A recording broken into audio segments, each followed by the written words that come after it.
Alrighty, our single arm kneeling shoulder press. Now, as we go through this, guys, you're gonna notice my setup. The side I'm pressing with is the knee that's down. I also have my toes up. Never do we press with our feet flat.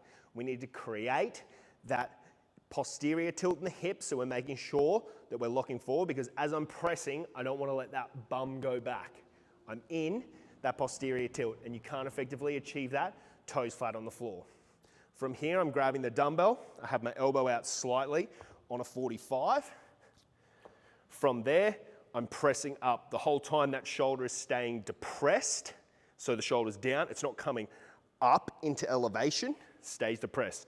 My other hand, I'm keeping out on the 45, and I'm locking those lats on tight. So our key points here are, we've got that hip extension, hips in that posterior tilt. Shoulder is depressed, coming up, not into elevation, so I'm not letting it elevate. And my non-working side, that shoulder's depressed and those lats are on tight. So glute is nice and strong. That's our kneeling shoulder press.